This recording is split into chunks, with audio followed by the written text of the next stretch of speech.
I'm an overprotective mother. I'm a mother who will hunt you down if you mess with my child. I will hunt you down and I'll kill you. Okay, so that last part, it was an ad lib. Well, not in this case, because Shotty Girl meant that. You are now listening to The Infamous Ones, a true crime podcast hosted by Kay on Spotify. A podcast aimed to uncover and share the stories behind heinous and insane acts that have been overlooked or overshadowed by mainstream media, getting justice for the voices that can't speak. What's up, y'all? It's your girl Kay, and I am the host of The Infamous Ones, a true crime podcast. A podcast designed to focus on crimes committed in the Black community that you don't hear about in mainstream media, giving a voice to those victims that have otherwise been silenced. Hello, hello, hello, everybody, and welcome back to another episode of The Infamous Ones, a true crime podcast with me, Kay, the Texas girl in a Georgia world, baby. Ladies, how y'all feel? Fellas, y'all all right? It is Friday, September 26th, 2025, and your girl is feeling good. What did Lizzo say? I do my hair toss, check my nails. Baby, how you feeling? And your girl is feeling good as hell. Yes, honey. Now, listen, I'm still getting used to doing the show on a different day, but I am liking that I'm not, having to rush stuff as much. And with me doing my research on the weekend, it gives me a little bit more time because I'm typically off on the weekends. But I'm not going to lie, I do kind of miss dropping my show on Sunday night. So we're going to see how this works, okay? Because y'all know if I don't like it or them numbers drop, y'all know I'm going to switch that shit right on back up. Okay. So y'all make sure that y'all stay tuned in at the end of this episode because I've got some major announcements that I've got for you guys. It's literally going to be right after the episode. Like I've been kind of switching some things up and shaking the table a little bit. So y'all stay tuned. Now, this episode was supposed to be dropping yesterday, and it was supposed to include a special guest, the one and only Willie from Melanin Mysteries. But unfortunately, your boy had some obligations that were pressing as far as his job. So he is wishing the infamous ones well, and no worries, we will catch him on another episode soon. So get your money, man. Shout out to Melanin Mysteries. Now, let's go ahead and keep this thing moving. Y'all know what I'm about to ask y'all, right? What y'all sipping on tonight? Me, I am sipping on some chocolate wine. The brand is Choco Vine Dutch, and it's really good. It's cheap, so you can get it from like your local grocery store for about $12 a bottle, but it's a good dessert wine. Ooh, and I made some baked ziti for these little broke best friends of mine. So I got me a little plate of that, and it's extra cheesy too. Your girl about to be in a coma after this episode is done. Okay. So make sure that y'all comment in the group tonight what you sipping on. And with that being said, let's get into it. Y'all ready to ride? Hop on in and buckle up, baby. Now this one is gonna be a short ride. Well, for me, because it's very close by in my backyard, right in good old Warner Robins, Georgia. But we're gonna take it back to 2011. Y'all ready to ride? Well, come on, hop on in, baby. Y'all know what time it is. Let's get it. This week's case involves Brian Smith, the victim, Brescia Smith, Brian and Ebony's daughter, and the infamous murderer of the week, Ebony Smith. Ebony Passion McKenzie was born February 18th, 1983 to Jacqueline Ward and Simi J. McKenzie in Montezuma, Georgia. Okay, so off the rip, y'all, this is why I wanted Willie on this episode because is so much to talk about. The fact that this baby's name is Passion. Just literally, I'm going in. I'm giving y'all fair warning, okay? I'm going in from jump. But anyway, like I said, she was born February 18th, 1983 to Jacqueline Ward and Simi J. McKenzie in Montezuma, Georgia. Now, I don't know if Jacqueline and Simi were ever actually married, but I know they was damn sure populating the town of Montezuma because Ebony had quite a few sisters and brothers. She had two sisters, Sarah Ward, Stacy Ward, now Stacy Ward Prince, and then she had three brothers, George Quincy Ward, Simi McKenzie Jr., and John McKenzie. Okay, Jacqueline, you better bust that thing. You know what? Nope, nope, it's too early. Anyway, by all accounts, Ebony had a good childhood. Like, Lord knows she had plenty of siblings to play with. That's for damn sure. But she sorry. She attended Macon County High School, and not long after she graduated from school in 1999, she ended up meeting her baby daddy. Now, I tried relentlessly to find him, but apparently he hit it and then turned into Casper on that ass. But in 2001, she did give birth to a son, Samante J. McKenzie, who was affectionately nicknamed Monte. Now, again, there's not much on what happened with the father. I don't know if, he started cheating on her or if it was just like just a fling. Like, supposedly they were in a relationship, but there is literally nothing on this man. But Montezuma, Georgia ain't but so big. But it was cool because, after a while, Ebony ends up meeting the man that she would eventually marry, Brian Smith. Brian C. Smith was born February 7th, 1981, to Sandra K. Smith and Deacon Jeffrey A. Smith. Yes, he was a PK, a preacher's kid. And y'all know what they say about them PKs? They are the worst, the biggest freaks, the biggest whores, liars, etc. And yeah, I can attest to that firsthand because I know a couple of PKs that are the biggest hoes. Like, woo.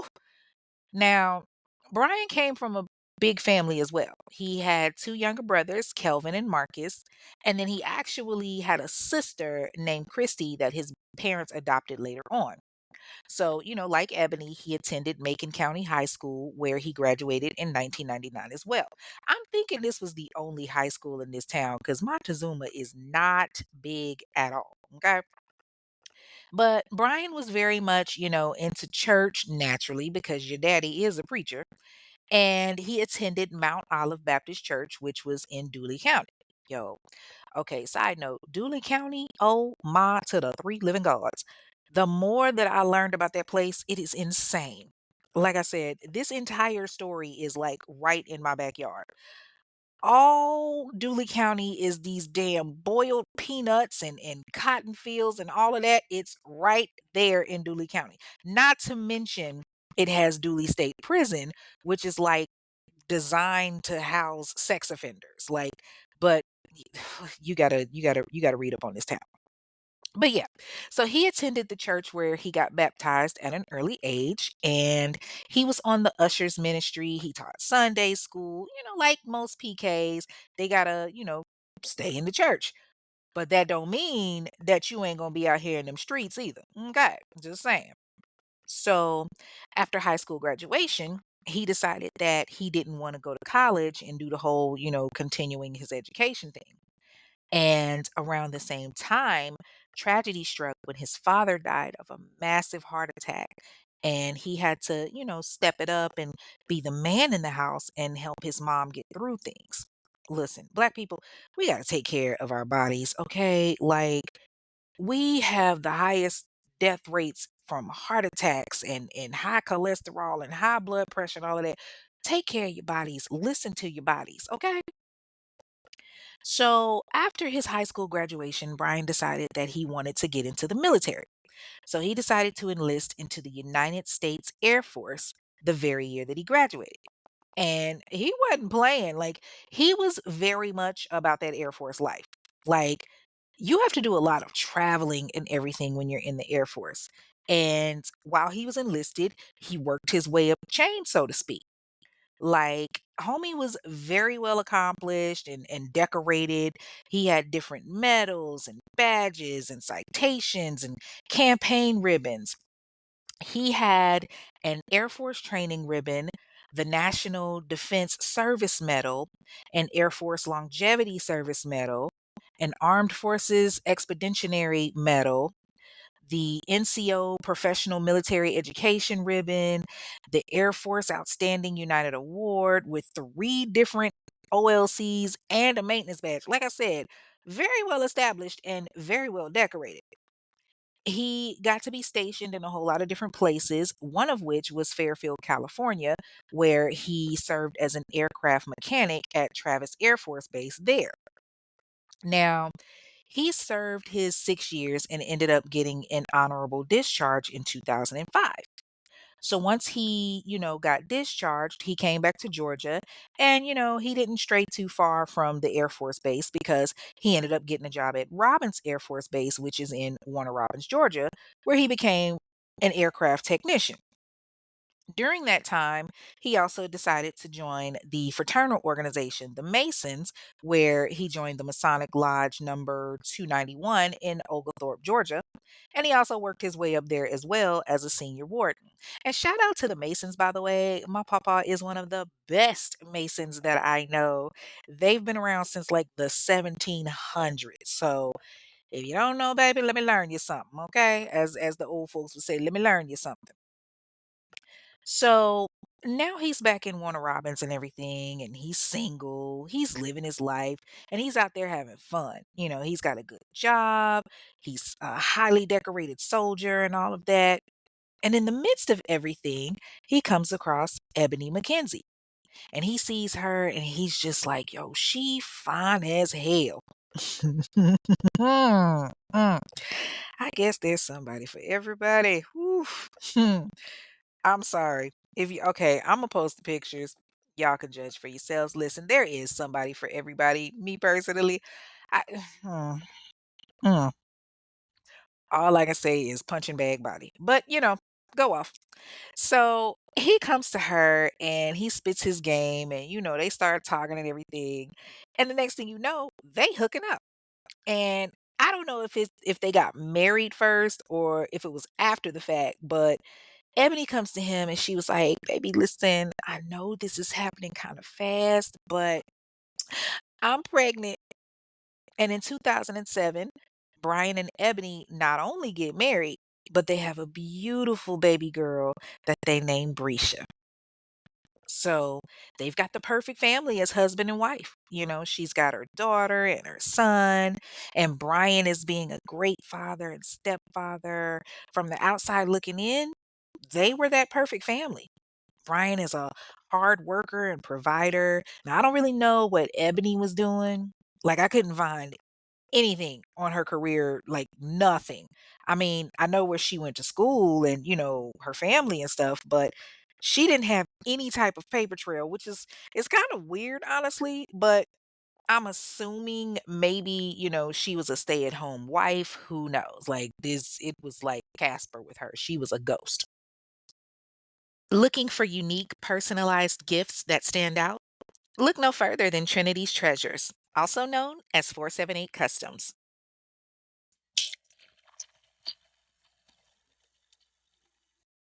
Listen, it's obvious I'm sipping from one of their incredible tumblers right now, and I can tell you, they're not just functional, they are fabulous. From custom t shirts to stylish trucker hats, dazzling jewelry, and even refurbished Nikes. Trinity's Treasures has something for everyone. Parents, need a thoughtful gift for your kids' teachers or a back to school bag for your kiddos? They've got that covered too. And guess what? They're a verified Houston County vendor. Plus, they offer discounts for military personnel, first responders, and y'all know how I feel about first responders because hello, nurses, educators, schools, nonprofits, and bulk orders too.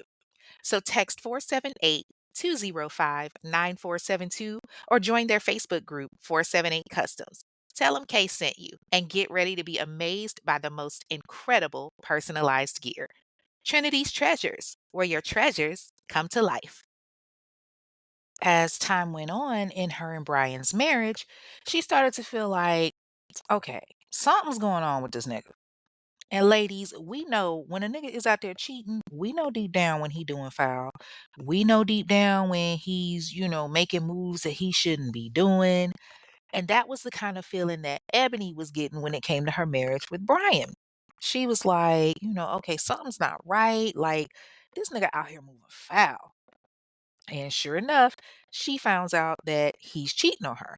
And she's pissed. Like, she's like, "Nigga, are you serious? How he out here cheating on me? Like we ain't got a whole ass baby together. Like, I got these 2 kids to raise, and he out here fucking around on me?" And of course, she confronts him about it. Like, she's like, "Really, Brian? Oh, so you just want to be out here fucking around on me? Like, did our vows mean nothing to you? Like, what the fuck did you marry me for? Like, come on, man. We got a family. We got these kids that we supposed to be raising, and you out here fucking around while I'm sitting at home taking care of responsibilities." And he's denying it, of course. "Baby, it ain't shit going on. Yo, you tripping. Go on with that. Your eyes is deceiving you. I ain't cheating on you. That's my cousin them." Dumb shit. And, they're always going back and forth. And, they would be like arguing so much that sometimes, the kids would be around. And so they would tell each other, like, "Okay, hey, you know what? We need to take the kids to Marcus' house. He can watch them while we, further discuss this." And they would just be like, "Okay, well, tell one of your brothers to watch the kids so that we can talk, cause I don't want them to see that." And I mean, I applaud that. Like, I don't like arguing in front of my kids or whatever. When I was married to their daddy, I didn't like that shit. Like, they need to be out of the house or whatever because, oh nigga, we about to go at it, and they don't need to see that. But that's commendable. So at least they were trying, emphasize on the words trying. But the shit didn't work because I'm just looking at it like at the end of the day, like, yeah, they gonna go over to your brother's house or whatever, and y'all gonna go back and argue and get everything out. But then, whether y'all make up or you don't, you end up going to get the kids back and it's still, heated, especially if you don't make up. It's still heated. It's still tense. Y'all still got, the feelings harboring, but you gotta put on these fake smiles and shit and act like everything is cool because your babies is back home. Yes. Oh my gosh, I love your mom. Oh my gosh, I love your dad, and all of that. And it's only but so much pretending that you can do. Now, okay, so let me add this. Now, supposedly, there were issues with physical abuse too. Like, not only was Brian cheating on her, but supposedly he was also putting hands on her. And y'all know that's an entire hell no. Like, you put your hands on me, it's a wrap. Like, I'm gonna be like, "Woo, play, take me to the king, cause nigga, you about to meet him." But supposedly there was a lot of physical violence, and Ebony is getting fed up and she's getting tired of it. And she's all, "You know what, Brian? These last 4 years, it's not what I thought it was gonna be." And Brian is thinking the same thing. He's thinking, "Well, shit, I got a daughter. I love her dearly, but I ain't really fucking with Ebony like that." Which amazes me. Cause how are you the cheater and you do your wife dirty? And you want to be the one to be like, "Well, fuck it. I'm done." Like, but he is like 30, 31 years old. So I think that does have something to do with it to an extent. Like, he married young. A lot of these military men and women, they marry so young. And by the time they hit 30, they're divorced. And that's where Brian was in his life. Like, he just wants to go out and have fun. He want to go kick it. He ain't trying to be tied down. Don't get it twisted. He's still gonna be a good daddy to his daughter because he loves her. Like, he loves her. He loves his stepson. He just ain't really loving Ebony no more. And so the whole time that he's out there doing his thing, he's like, "You know what? I need to start planning my exit." Now, see, old boy was planning on getting a divorce. Now, it's unfortunate that couples don't make it like they used to. Y'all know I know this shit firsthand right about now. But, he's plotting and planning and he's thinking, "Man, I just can't do this shit no more. I want out." So one day, July 15th, 2011 to be exact, Brian was ready. He was done. He was like, "Today is the day that I'm going to tell my wife I don't want to be with her no more." So Brian's at the house with Ebony and their daughter. Now, Samante was elsewhere, God only knows where, but he wasn't home. And Brian tells Ebony, "Hey, yeah, me and you, we need to talk." And she was in agreement. She was like, "Oh yeah, nigga, we need to talk because I'm about sick of this shit. I'm tired of you fucking around on me. I'm tired of you cheating on me. Like, I'm just sick of you." And he was like, "Huh, well, bitch, better get some NyQuil because you about to be even more sick." Next thing she knows, a Houston County sheriff knocks on her door and it is Deputy Robert Davis. So she opens the door and she sees him standing there and he serves her with divorce papers. And, he's talking with her for a few minutes and he's like, "Hey, were you expecting this to happen?" And she shakes her head. "Nope. This asshole served me while he in the house." Yup. Mind you, Brian is at home because it's her and Brian and Brescia. They're all home. So she's like eerily calm when she's talking to the deputy. Like she can see the divorce papers. And the deputy is just like, damn, she taking this rather well. Yeah, it's a little awkward. So, the deputy did his job and he got the fuck up out of there. But Ebony is pissed. Like, what the fuck? Baby, when she closes the door, oh shit hit the fan. And she looking at Brian and she's like, "Oh, so this is what we doing. Like, what the fuck is wrong with you?" And he just shrugs and he's like, "Look, I want a divorce." But not only does he want a divorce, he tells her, "I want full custody of Brescia." And Ebony did the Angela Bassett waiting to exhale when John told her he was leaving her kind of head turned. She was like, "Excuse me? You want what? Oh boy, you done fell and bumped your head." But he was serious though. He's like, "Yo, you heard what I said. I want my daughter. I'ma take care of her." And Ebony's not trying to hear none of that shit. "Oh, so you gonna try to divorce me and try to leave me after all the fucked up shit that you've done, and you gonna try to take my kid? Nigga, you done slipped and bumped your head." But Brian ain't trying to hear Ebony. He got his mind made up. He's leaving and he's taking his daughter. And he's being real nonchalant. "Look, you want to talk about it? Cool. I'ma go. I'ma go take Brescia to my brother house and we can chop it up when I get back, but I ain't changing my mind." So he takes Brescia and he's like, "Come on, baby girl, let's go. Say bye to mommy." And Brescia, she's a toddler. She's ready to go. She's like, "Okay, cool." And at first, Ebony's not thinking anything of it because, they take the kids to his brother's house all the time whenever they're having their little spats. And I know if I was one of his brothers, as much as they were dropping them kids off, I'd be like, "Nigga, clearly this ain't working out. And y'all need to be separating or something." But, it they had them kids so much they could claim them as dependents. I'm just saying. So Brian goes and he takes his daughter to his brother's house and he tells her, "Daddy loves you, baby girl. I'll see you in a little bit." And he tells his brother, "All right, I'm gonna go talk to this chick. We gotta iron some shit out." And so, Brescia being the daddy's girl that she is, she's all smiles and she's like, "Okay, daddy, I'll see you later." She's being the typical cute little 4-year-old. So Brian chops it up with his brother Marcus for a few minutes and he's telling him, like, "Yeah, man, I'm about sick of this shit. I'm about to go dead this shit." And then he heads back to the house. But the whole time that he's gone, Ebony, oh, she hotter than a Georgia summer day. She hotter than fish grease. She pacing the floor. She's like, "This motherfucker really think that he just gonna up and take my child like I'm gonna be okay with it. Hell no." And honestly, she could give a fuck if he want to leave her. It's the fact that he want to take their daughter. Like, nigga, you crazy. You think I carried her for 9 months and then gave birth to her so that you could turn around and just take her from me? Hell no. Of all the negroidial shit to pull. Uh-uh. Now, there were rumors that, she was really wanting to keep the baby because she knew she could get child support. And I mean, like I said, there was nothing definitive saying that she was working. So if she did need the child support, that would be a valid reason enough to not want Brescia to live with her daddy. But then there were also rumors where some people were saying that he wanted the baby because he knew that she was unstable and he was just, tired of all the arguing.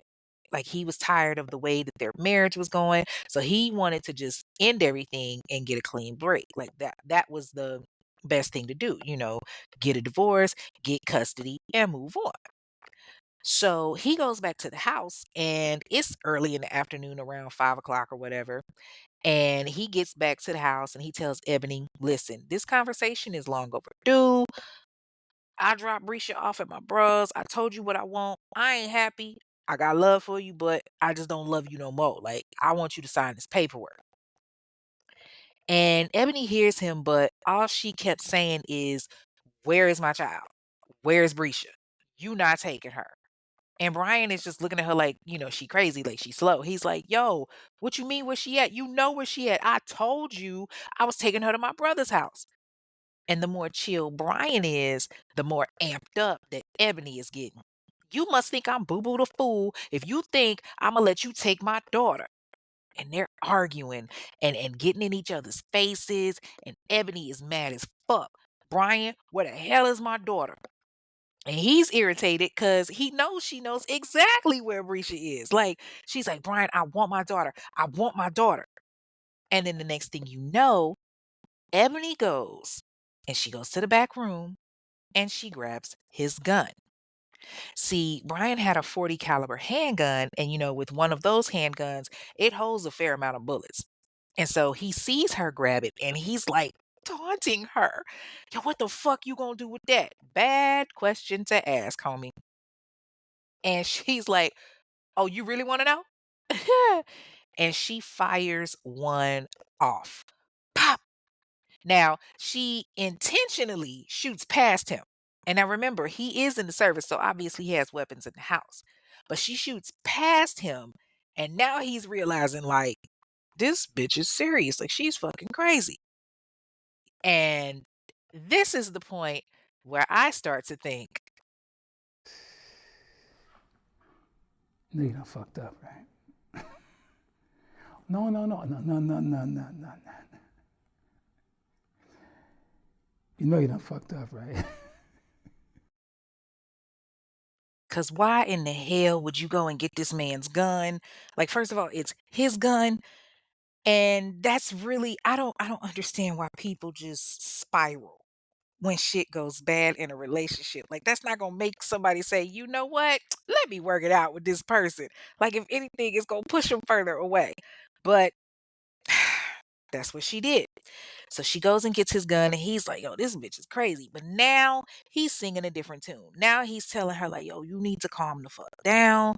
You ain't gonna shoot me, so put the fucking gun down."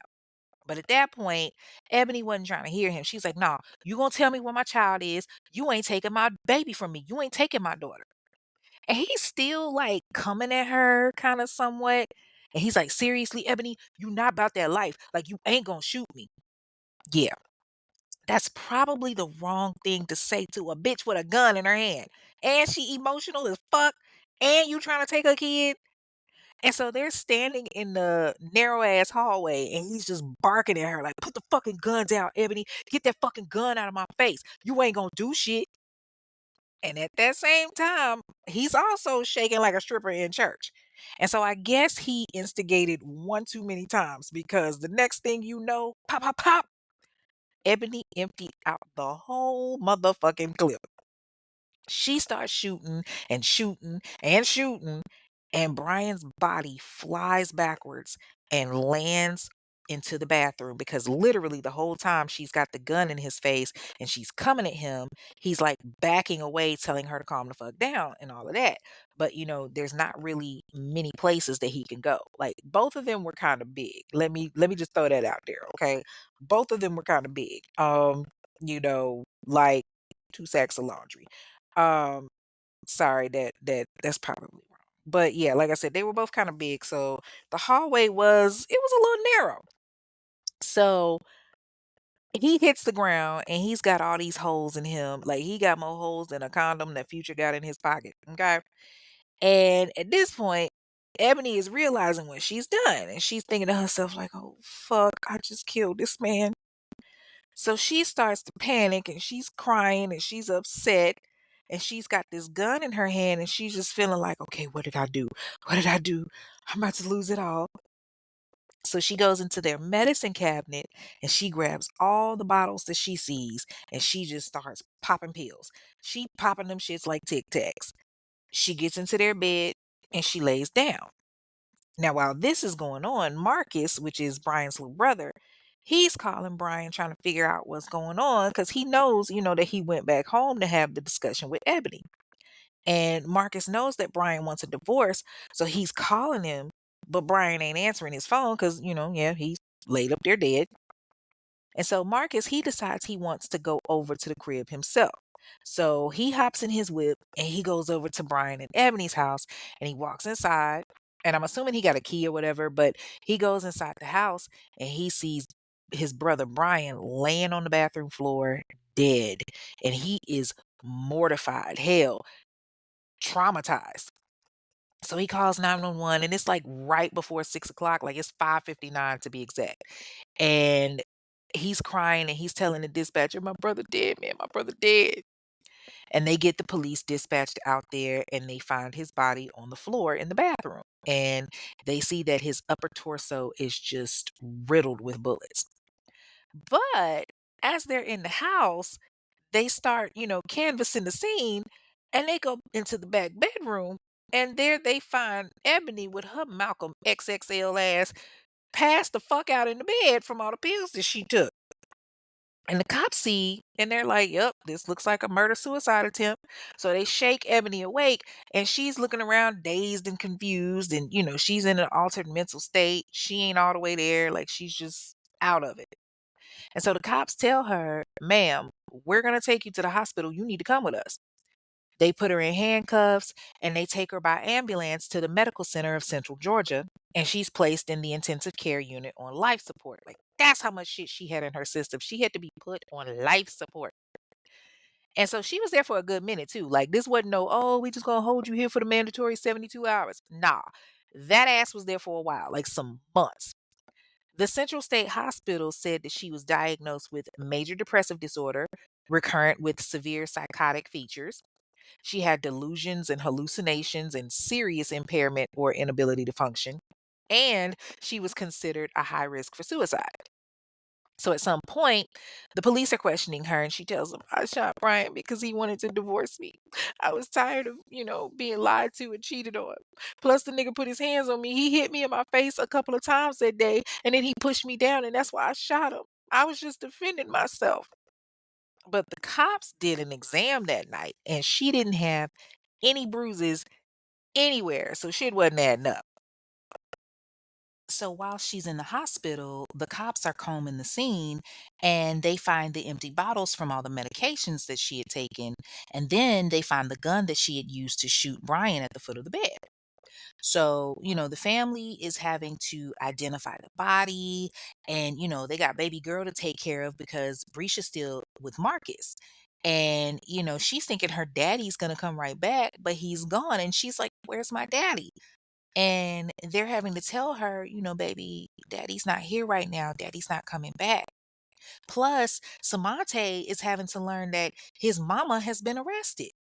So, a week later, on July 23rd, 2011, the family has Brian's funeral, and they host it at Macon County High School, where, a lot of his friends and family and everything were there because he was well known.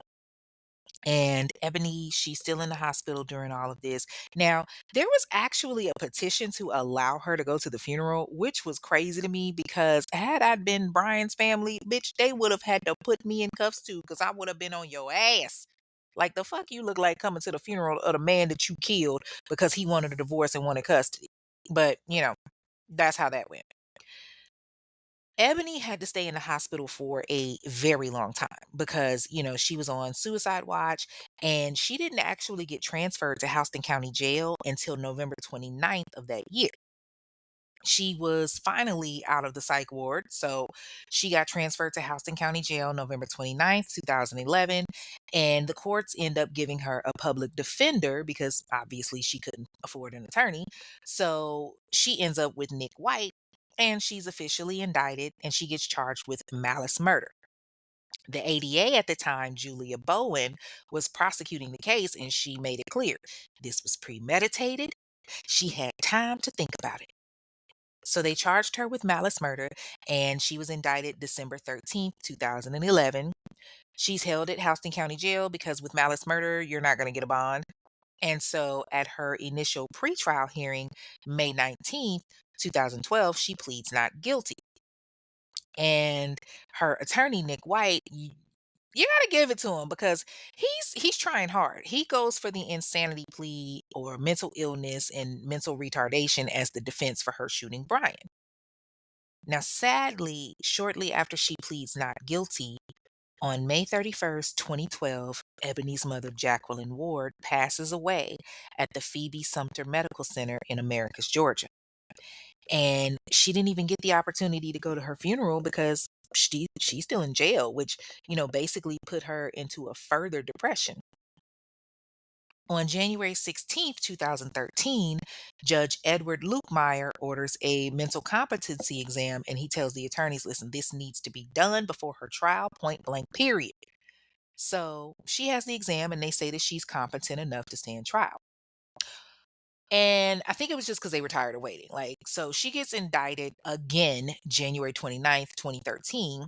And in addition to her being charged with malice murder, she's charged with 2 counts of felony murder, aggravated assault, aggravated battery, and 3 counts of a unlawful possession of a firearm during the commission of a felony.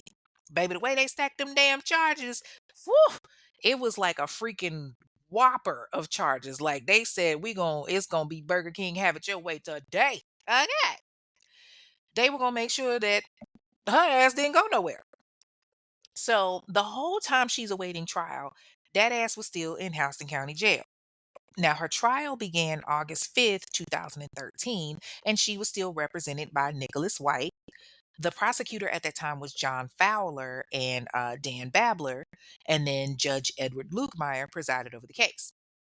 So the first day of the trial was August 5th, 2013, and opening statements were made from both the prosecution and the defense. The assistant district attorney, Greg Winters, talks to the jury and he tells them that, Ebony shot Brian with his 40 caliber Glock handgun and literally shot him 12 times. Because remember, it holds 13 bullets and she gave that one warning shot. So, yeah, the math ain't wrong. She definitely emptied the clip. Okay. And her attorney, Nick, he was a fighter. He gets up and he says, yes, she did shoot and kill her husband, but it wasn't malice murder or felony murder. The fact of the matter is, Brian got rough with Ebony. He had slapped her around in the past and was out here committing adultery. She wasn't upset at the fact that he wanted a divorce. She was tired of his cheating and abuse. What upset her was he was seeking custody of their 4-year-old. She was all alone while he had left with their daughter, and all she was thinking about was losing her. Brescia was the apple of her eye. And yes, she did shoot him. She was irrational. She started taking pills because she felt like if he got their daughter, life wouldn't be worth living. She was under the influence of the medication when she picked up her husband's handgun and fired a shot into the bedroom wall when he came back. And the more that she asked him about where her daughter was, the more that he ignored her, which made her desperate. She was afraid that she would lose her child, and so she opened fire. It was a horrible thing, and yes, it was a crime, but it was not malicious murder. Now, that's what he told the jury during opening statements. So the attorneys, they get through opening statements on day one, and the next day, Ebony gets on the stand and she testifies about how she went into the room and how she took the handgun from the top dresser drawer. And she tells the jury, I didn't want to kill him. I didn't want to take his life. I wanted to take my own. She tells them that she's guilty, but it's not a murder. And she says, I wasn't even thinking. I was floating on pills because I couldn't get the courage to shoot myself. And when he came home, I asked him where he took our daughter, and he didn't want to answer me. And I thought that he had taken her to his side chick's house. Now, nowhere at any point in the story did he ever tell her that he had a side chick.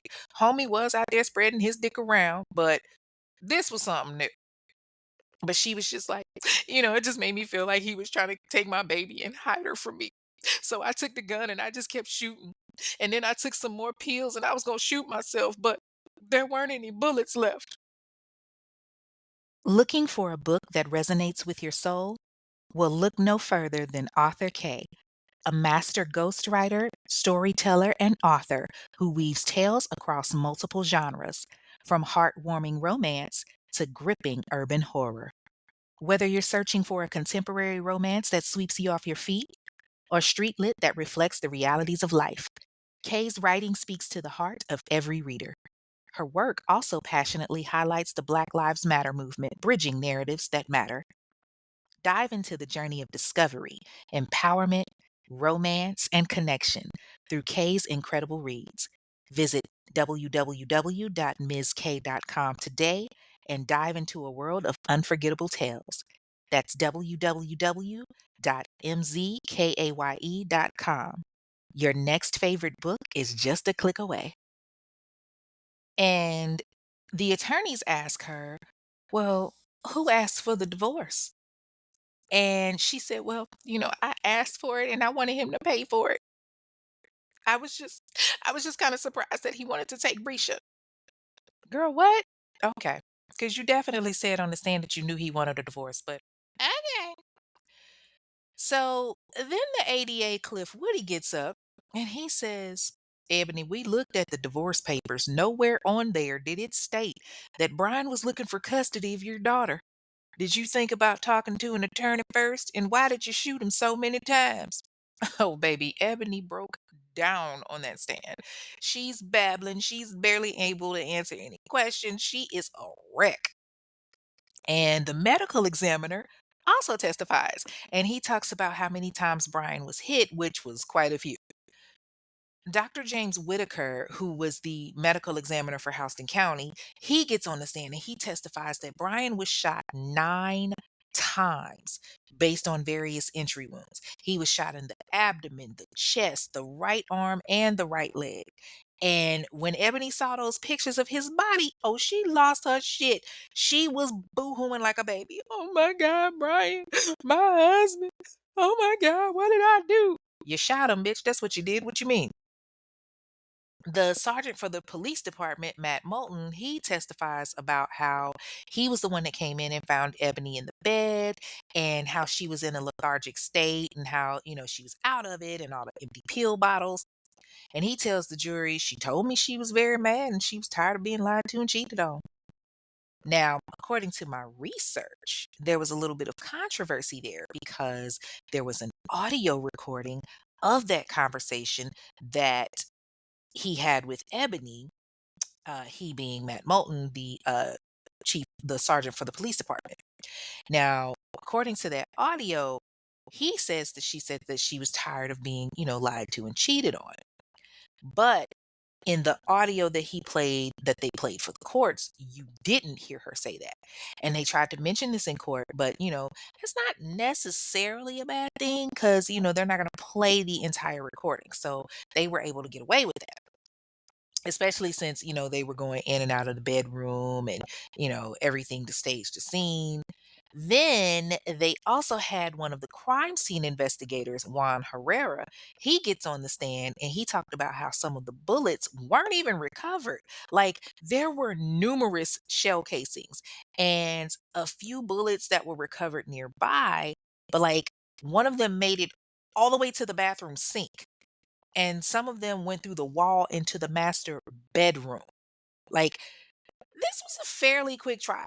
So, Ebony's got all these charges stacked against her: malice murder, felony murder, aggravated assault, aggravated battery, 3 counts of possession of a firearm during the commission of a crime.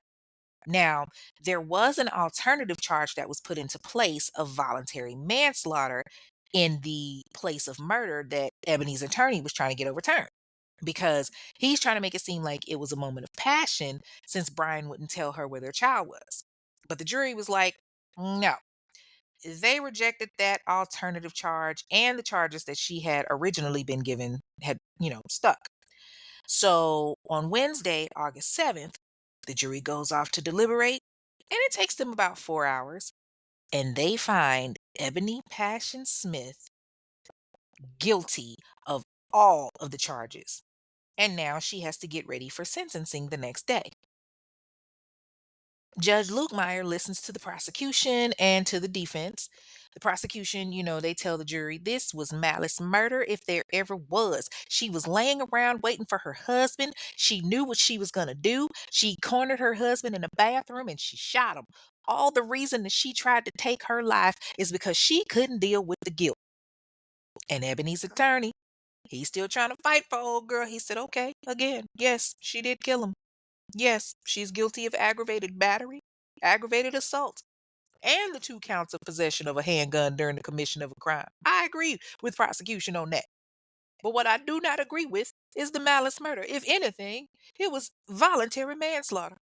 I ask that you all consider this when you consider her sentencing. She was acting in a moment of passion. She's guilty of the lesser crime of voluntary manslaughter. He was hiding her child away from her. But the prosecution clapped back real quick. 88 Cliff Woody was like, I'm sorry, but voluntary manslaughter does not apply if there's an interval between the killing and provocation. It's sufficient for the voice of reason to be heard. Meaning, Flubber had time to stop and think about what she was doing. She had time to think about what she was going to do. That can't be voluntary manslaughter. Like in this nightmare, Brian had no choice. He didn't see it coming. The jury takes all of this into consideration, and the judge schedules the sentencing for the next day at 2 o'clock. So on August 8th, the jury comes in, and the courtroom is filled with both Ebony's family and Brian's family. And the judge gives Brian's family an opportunity to speak and say, what they need to say. And Brian's mother, Sandra, she couldn't be in the courtroom because it was just too much for her. So she had her sister, Alfreda Smothers, talk on her behalf. And she read a statement to the court, where Sandra talked about how Brian was her refuge. She talked about how he was the oldest of her three sons and how he helped her through the loss of his father and her husband when, he had that heart attack. And she even talked about how it affected his daughter, Brescia. She said, her childhood has been altered forever. She tosses and turns restlessly in her sleep. I lay awake so many nights listening to this baby crying for her daddy in her sleep. She has mood swings and becomes overly anxious at any change of schedule. I have to be in the school pickup line early because she fears being left alone again. She remembers her dad telling her that he would be right back to get her, but he never came.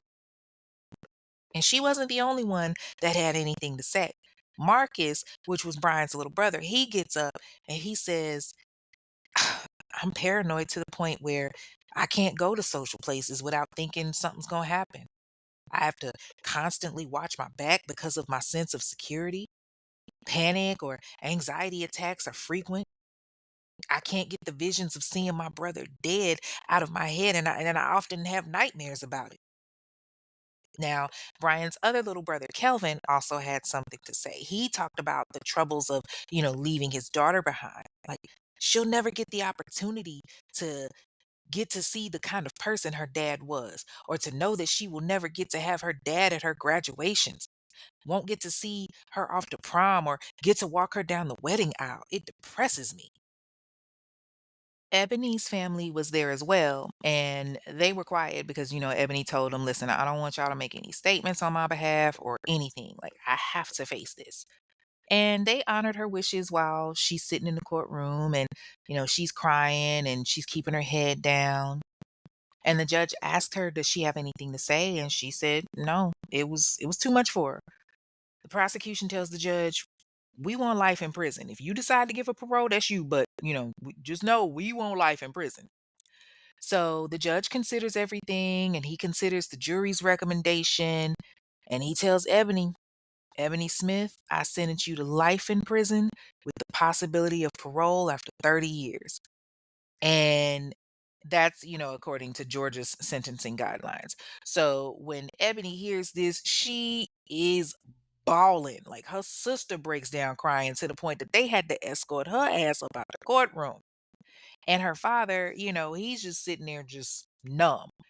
And the judge tells her, listen, you deserve the sentence you got. You have families that are torn apart. August 15th, 2013, of course, she files an appeal, but she is taken to Arendelle State Prison in Alto, Georgia, where she is now inmate number 100-112-5231.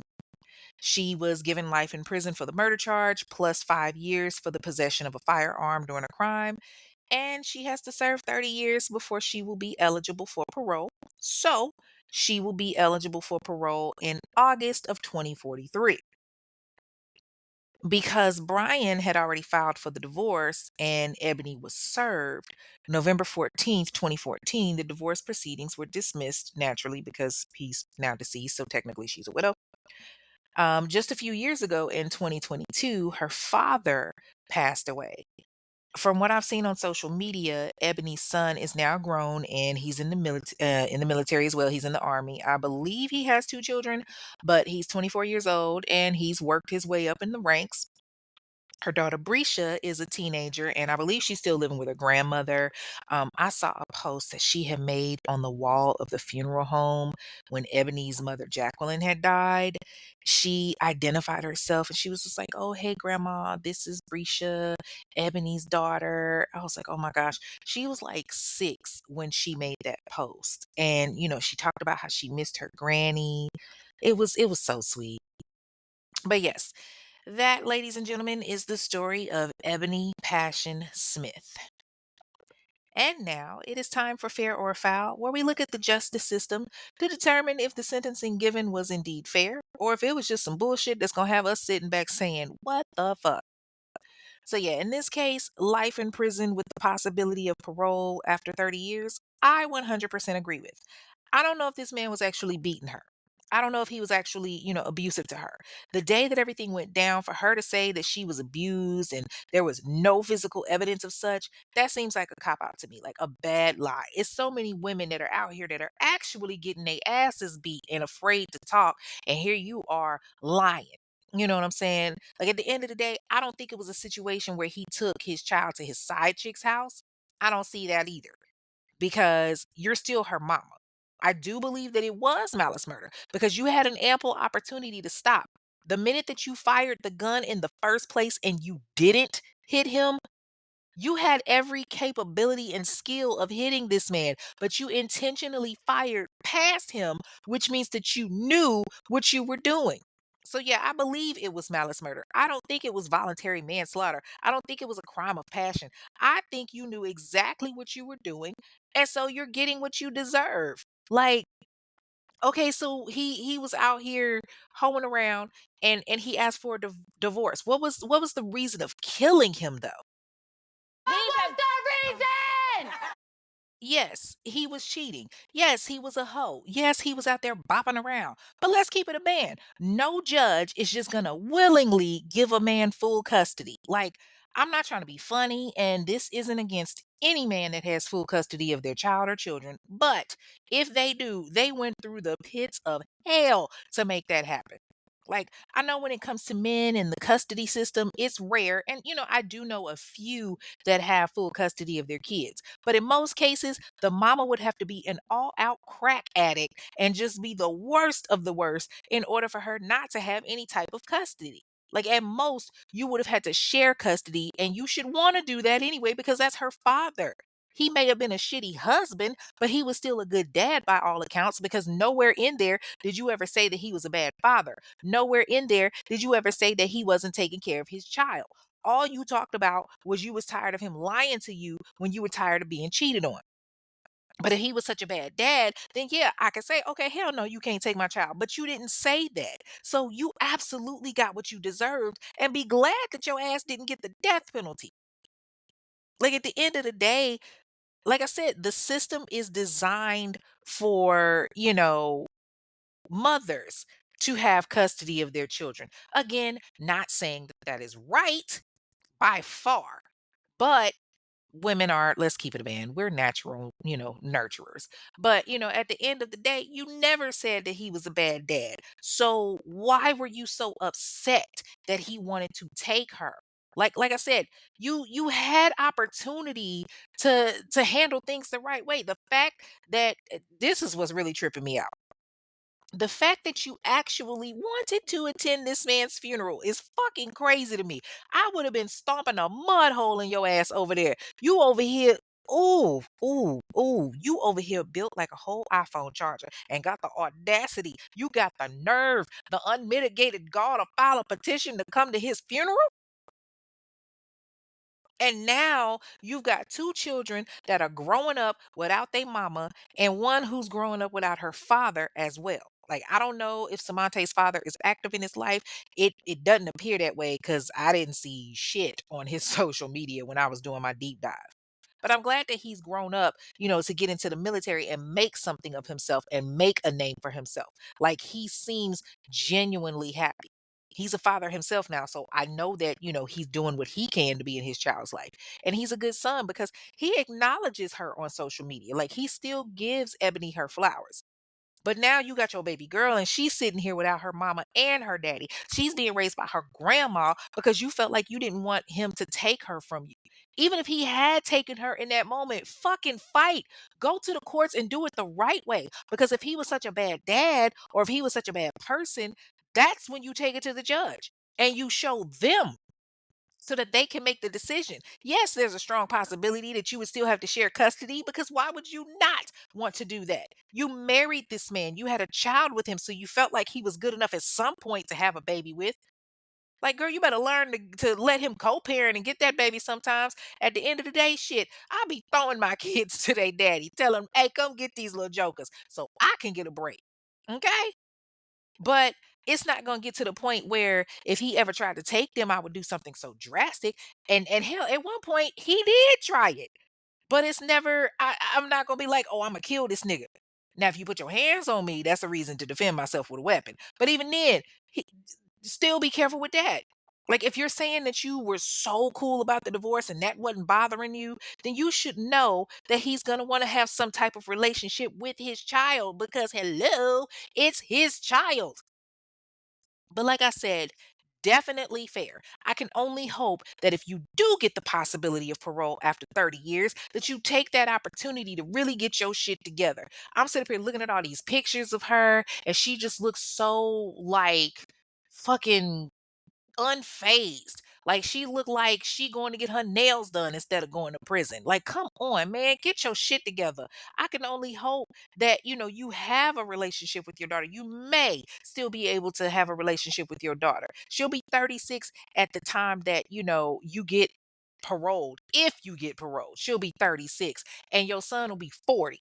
You know what I'm saying? You still have that opportunity to form a relationship with them. I'm pretty sure the relationship with Brian's family is completely severed. And I hope that, Marcus goes and gets some type of counseling because he had to come in and find his brother dead. But as far as the relationships that you have, broken now at this point, that's on you. You did that because you pulled the trigger and several times. Whew. Mm. That is all for this week's episode of The Infamous Ones, a true crime podcast. You can follow the show on the various streams on Instagram and TikTok at Infamous One Podcast. That's a number one, by the way, not spelled out, and you can leave a review there. On X, it's Infamous One Pod, where you can also leave a review. On Facebook, you can join the private discussion group, the Infamous Ones discussion group. But please be advised if you don't answer the questions, I am not letting you in. Why do I still have to say this? Anyway, once you get in though, come on in, take a seat, tell us what you're sipping on, okay? The show streams on multiple streaming services like Odyssey, Apple Podcasts, iHeartRadio, and so on and so on. So leave a review. It only takes a few seconds. The reviews matter. Oh, and let's get to some of those reviews, shall we? The first review comes from Apple Podcast from Moody Rudy L, and it was actually 4 stars. It reads, great job. I really enjoy listening to this show. You do a great job of presenting the information. You speak succinctly, and I appreciate that so much. The portion where you give your opinion is full of passion. There are times it can get to be a bit much at times, but I still enjoy it most episodes. Keep up the good work. Okay, well, thank you for the review and for listening. Now, yes, my opinion may be a bit much, but listen, it's needed when I'm dealing with these criminals, okay? Some of these jokers is getting away with their crimes and they did some heinous shit. So, I gotta tell them about themselves. Like, I got a little carried away tonight because, yeah, punching bag body just made me mad. Like, you took this man away from his child. But I do appreciate the honest review. I'm still holding down that 4.9 star. I'm gonna get it back to 5, trust. The next review actually comes from Facebook from Nikki Remid, and it says, Kay Johnson, I have heard that last story you did plenty of times, and by far you have done it the best. So many details I haven't heard. You really broke it all the way down. Thanks for a great episode. I really mean that. Oh, thank you, Boogie. I have no idea what episode that she is talking about. I wish you would have put what episode it was, because listen, I was just like, oh, okay. But thank you. I appreciate it so much. Like, it's rare that I get a Facebook review. So appreciate it, mama. Keep tuning in. So, if you recall, I told you at the beginning I had some announcements. Like I said, I'm trying to do the show on a different day, so we shall see how this works. Having the show on Thursdays instead of Sundays, because I think that's how it originally was when I first started. I mean, it does give me, more time to research and everything, but I don't know. I'm so used to it being on Sundays. And, I know the last month or so has been kind of struggle bus city, but we gonna see how this works. But don't be surprised if I go back to Sundays, okay? So, like I was telling y'all before, when it comes to the tour and the live shows, things have changed because, of the opinion of the sponsors. So, I have decided to do something myself. I am going to do a few different things. One is going to be a virtual show that I'm going to offer on Black Friday, which is November 28th. It's going to be a virtual show. The tickets are going to be hella cheap, but it's going to be something that's very exclusive. And the tickets are going to go on sale October 1st. Also, I have a very, very big surprise for you guys. Are you ready? Are you ready? Are you ready? Ooh, I can't wait. There will be a live show where you will get the opportunity to come for free. Yes, FREE. That's right. So I really wanted to do that show in Charlotte in October because that's pretty much like my second home in North Carolina, but stuff didn't work with the sponsors and they wanted to cancel it because of low ticket sales. So, I decided that I found a spot that I'm going to use that's kind of, inexpensive. So the show will be absolutely free for you guys. So for those of you that want to attend the Charlotte show, tickets will be available online. You'll still have to reserve your ticket so I can, keep count of attendees. There will also be tickets for alcohol. Now, there's going to be tickets for alcohol. So if you purchase a ticket for that, it's going to be $20 and that will give you a certain amount of drinks.